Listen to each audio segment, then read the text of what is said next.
Hey everybody, today we're reading our fifth chapter in The Lion, the Witch, and the Wardrobe by C.S. Lewis. We're on chapter 5, the back on this side of the door. Here we go. Because the game of hide and seek was still going on, it took Edmund and Lucy some time to find the others. But when at last they were all together, which happened to be in the long room where the suit of armor was, Lucy burst out, "Peter! Susan! It's all true! Edmund has seen it too. There is a country you can get to through the wardrobe. Edmund and I both got in. We met one another in there, in the wood. Go on, Edmund. Tell them all about it." What's all this about, Ed?" said Peter. And now we come to one of the nastiest things in this story. Up to that moment, Edmund had been feeling sick and sulky and annoyed with Lucy for being right, but he hadn't made his mind up on what to do. When Peter suddenly asked him the question, he decided all at once to do the meanest and most spiteful thing he could think of. He decided to let Lucy down. "Tell us, Ed," said Susan.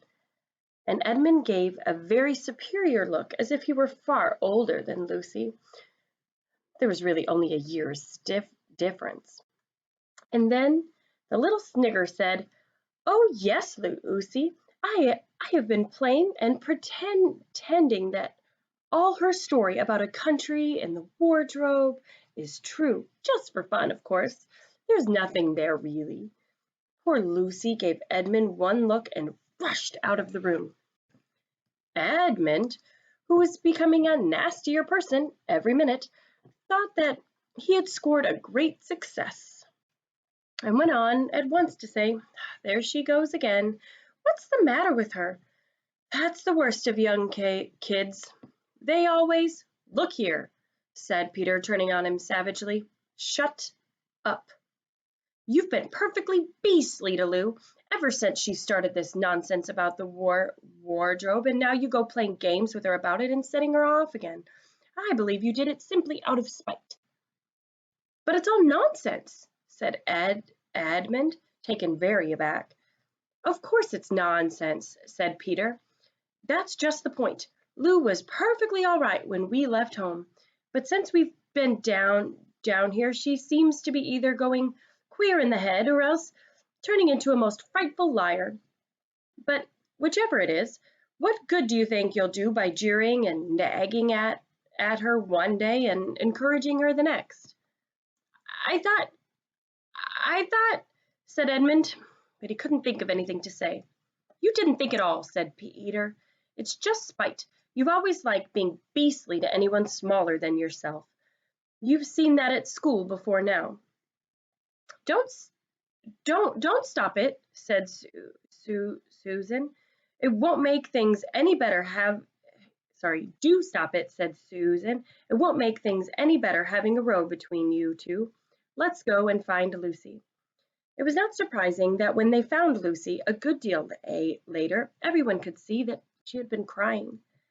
Nothing they could say made her any difference. She stuck to her story and said, "I don't care what you think, and I don't care what you say. You could tell the professor, or you can write to mother, or you can do anything you like. I know I've met a fawn in there, and I wish I'd stayed in there, and you were all beasts. Beasts." It was an unpleasant evening. Lucy was miserable, and Edmund was beginning to feel that his plan wasn't working as well as he had expected. The two older ones were really beginning to think that Lucy was out of her mind. They stood in the passage talking about it in whispers long after she had gone to bed. The result was the next morning they had decided they really would go and tell the whole thing to the professor. He'll write to father and see if there's something really wrong with Lou," said Peter. "It's getting beyond us." So they went and knocked at the door, and the professor said, "Come in," and got up and found chairs for them, and said he was quite at their disposal. Then he sat listening to them with the tips of his fingers pressed together and never interrupting, till they had finished the whole story. After that he said nothing for quite a long time. Then he cleared his throat and said the last thing either of them expected. "How do you know," he asked, "that your sister's story is not true?" "Oh, but—" began Susan, and then stopped. Anyone could see from the old man's face that he was perfectly serious. Then Susan pulled herself together and said, "But Edmund said they'd only been pretending." "That is a point," said the professor, "which certainly deserves consideration, very careful consideration. For instance, if you will excuse me for asking the question, does your experience lead you to regard your brother or your sister as the more reliable? I mean, which is the more truthful?" "That's just the funny thing about it," said Peter. "Up till now, I'd have said Lucy every time."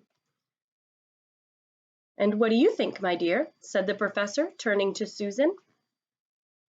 "Well," said Susan, "in general, I'd say the same as Peter.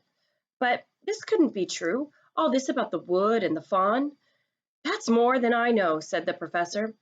"And a charge of lying against someone whom you've always found truthful is a very serious thing, indeed."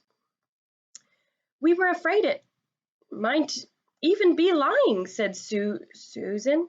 "Thought there might be something wrong with Lucy." Madness, you mean?" said the professor quite coolly. "Oh, you can make your minds easy about that. One only has to look at her and talk to her to see that she is not mad." "But then," said Susan, and stopped.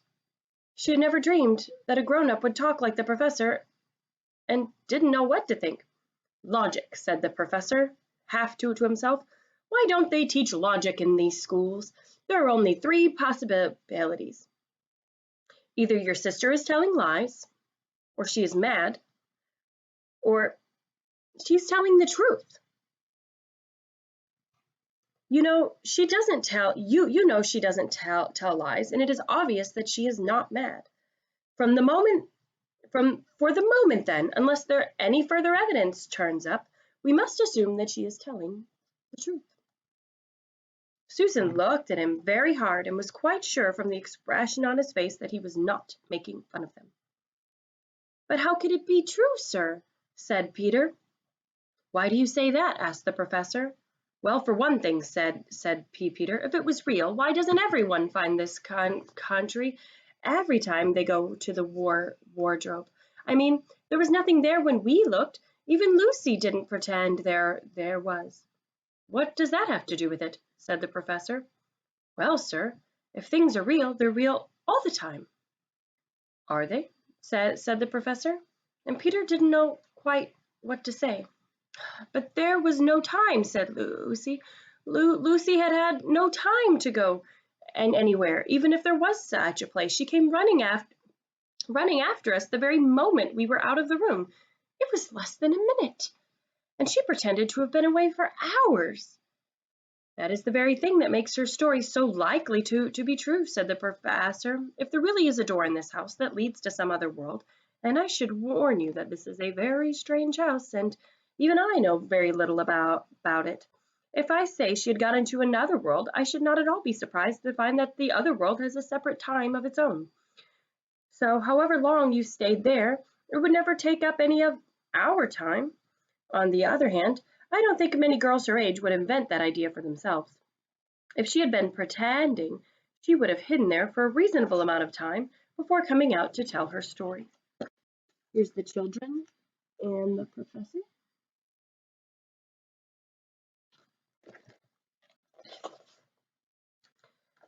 "But do you really mean, sir," said Peter, "that there could be other worlds all over the place, just round the corner like that?" "Nothing is more probable," said the professor, taking off his spectacles and beginning to polish them, while he muttered to himself, "I wonder what they do teach in these schools." "But what are we to do?" said Susan. She felt the conversation was beginning to get off point. "My dear young lady," said the professor, suddenly looking up with a very sharp expression at both of them, "there is one plan which no one has suggested that is well worth trying." "What's that?" said Susan. "We might all try minding our own business," said he, and that was the end of the conversation. After this, things were a good deal better for Lucy. Peter saw to it that Edmund stopped jeering at her, and neither she nor anyone else felt inclined to talk about the wardrobe at all. It had become a rather alarming subject, and so for a time it looked as if all the adventures were coming to an end, but that was not to be. This house of the professor's, which even he knew so little about, was so old and famous that people from all over England had come and asked permission to see all over it. It was the sort of house that is mentioned in guidebooks and even in histories.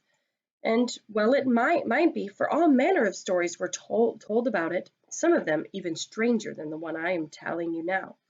And when parties of sightseers arrived and asked to see the house, the professor always gave them permission, and Mrs. Macready, the housekeeper, showed them around, telling them about the pictures and the armor and the rare books and the library. Mrs. Macready was not fond of children and did not like to be interrupted when she was telling visitors all the things she knew. She had said to Peter and Susan almost on the first morning, along with a good many other instructions, "And please remember that you are to keep out of the way whenever I am taking a party over the house." Here's the Pevensey children talking about it.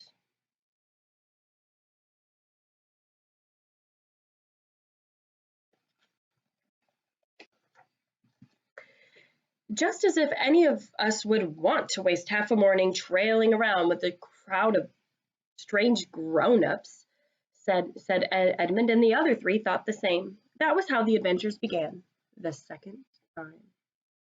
A few mornings later, Peter and Edmund were looking at the suit of armor and wondering if they could take it to bits when the two girls rushed into the room and said, "Look out! Look out! Here comes Macready and the whole gang with her." "Sharp's the word," said Peter, and all four of them made the way to the door at the far end of the room. But when they got out into the green room and beyond it, into the library, they suddenly heard voices ahead of them and realized that Mrs. Macready must be bringing her party of sightseers up the back stairs instead of going on the front stairs as they had expected. And after that, whether it was that they lost their heads or that Mrs. Macready was trying to catch them or some magic in the house had come to life and was chasing them into Narnia, they seemed to find themselves being followed everywhere. Until at last Susan said, "Oh, bother those trippers. Here, let's get into the wardrobe room till they've passed. No one will follow us in there." But the moment they were inside, they heard voices in the passage and then someone fumbling at the door. And then they saw the handle turning. "Quick," said Peter, "there's nowhere else," and he flung open the wardrobe, and all four of them bundled inside it and sat there, panting in the dark. Peter held the door closed, but it did not shut, for of course he remembered, as every sensible person does, that you should never shut yourself up in a wardrobe. There's another picture I didn't show you. I wonder what they're going to find when they get into that wardrobe. Your questions for today are pretty simple. Why did Edmund tell his brother and sister that he had never been to Narnia? What did Lucy think about what Edmund had said? When the children went to the professor, what advice did he give them? And how did they find themselves in the wardrobe one more time? All right, I hope you're enjoying your spring break and your story time. I'm glad we get to spend spring break in Narnia. Wishing you all the best.